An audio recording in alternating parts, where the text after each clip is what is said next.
আসসালামু আলাইকুম ওয়া রাহমাতুল্লাহি ওয়া বারাকাতুহু। হ্যালো গাইস, কেমন আছেন সবাই? আশা করি সবাই ভালো আছেন। তো আমি আজকে আপনাদেরকে তালের বড়া রেসিপি প্রস্তুত প্রণালী দেখাবো। আম তো কিভাবে আপনারা সুন্দর তালের বড়া রেসিপিটা বানিয়ে খেতে পারবেন। এবং এটি অত্যন্ত সুস্বাদু এবং মচমচে হয়। আম এর ভিতরে কোনো কাঁচা ভাব থাকবে না এবং খুবই সুস্বাদু হয়। তো তার জন্যে প্রথমত আমাদেরকে তালের যে মাংসল ভাবটা আরকি, যেটা দিয়ে আমরা পিঠা তৈরি করি। তো সেইজন্যে আমাদের সেটা বের করতে আমাদেরকে তালের যে উপরের কালো চামড়া সেটা আ আলাদা করে নিতে হবে। এরপর আঠিগুলোকে আমি একটি বলের ভিতরে নিয়ে উম এর এটাকে ভালোমতো চেটকিয়ে নিতেছি এবং মাঝে মধ্যে পানি এড করতেছি। আসলে আপনারা চেটকিয়ে নেওয়া বলেন নাকি আ কসলায় নেওয়া বলেন তা জানি না। যাই হোক, যাই বলেন। তো আমরা দোটাই বলি। তো মাংসল ভাবটা সুন্দর মতো বেরিয়ে আসলে এবং পানির সাহায্যে এটা নরম হলে চেটকানোর ফলে, তো এটাকে আমরা পরিষ্কার একটা বলে তার উপর চালনি দিয়ে ভালো মতো আর কি চাইলে নিতেছি, যাতে ওই মাংসল ভাবটা নিচে পড়ে আর কি।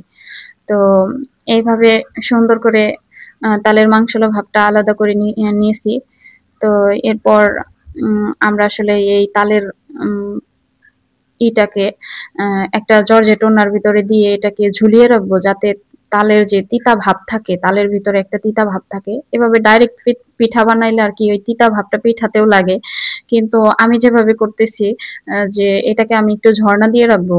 এর ভিতরে যে তিতা পানিটা আছে ওইটা ঝর্ণা দেওয়ার ফলে ওটা বের হয়ে যাবে এবং তালের যে স্বাদটা সেটা 100%ই থাকবে। তালের ভিতরে তিতা ভাবটা থাকবে না। তো এইজন্য আমি এই ওড়নাটা নিয়ে এইভাবে একটা শূন্য স্থানে ঝুলিয়ে রাখবো, যাতে এর নিচের পানিগুলো আর কি, তালের যে তিতা পানি সেগুলো নিচে পড়ে।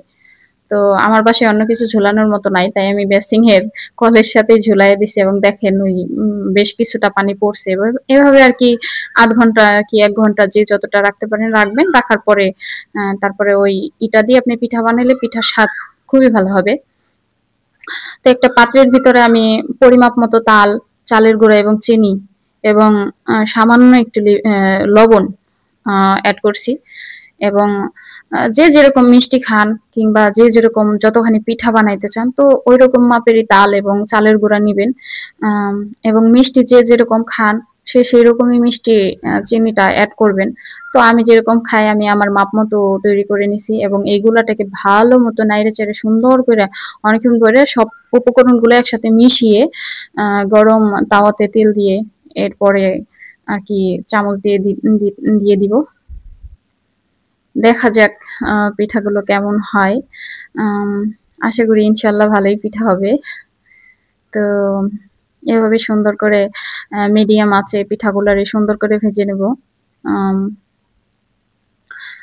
তো মিডিয়াম আঁচে পিঠা ভাজা কিংবা কোনো কিছু রান্না করা ভালো হয়। তো পিঠাগুলো সুন্দর মিডিয়াম আঁচেই দিবেন, কারণ চুলার আঁচ যদি একটু বাড়িয়ে দেন তাহলে দেখা গেছে যে পিঠাগুলো উপর থেকে মনে হবে যে পিঠাগুলো হইছে, বাট ভিতর থেকে সেগুলো শক্ত এবং কাঁচা থাকবে। তো সেজন্য মিডিয়াম আঁচে ভাজার চেষ্টা করবেন। এই ২টা পিঠা মনে হইতেছে খুবই তারা, উল্টাইতেই চাইতেছে না।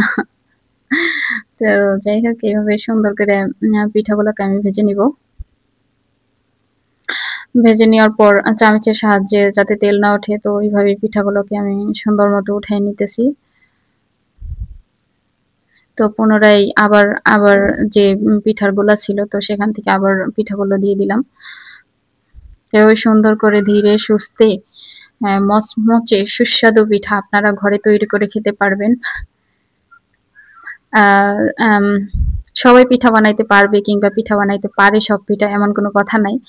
যারা পারেন না হয়তো আমার এই ভিডিওটা গেল দেখলেন, শিখলেন এবং নিজেরা বানিয়ে খাইলেন, তো অবশ্যই ভালো লাগবে। যদি আমার এই কাজের মাধ্যমে কারো একটুই হয় তো ভালো লাগবে। তো এভাবে সবগুলো পিঠা আমি ভেজে নিব। ভেজে নেওয়ার পরে এবার খাবারের পালা, দেখব কেমন হয়। ইনশাল্লাহ খুবই ভালো হবে।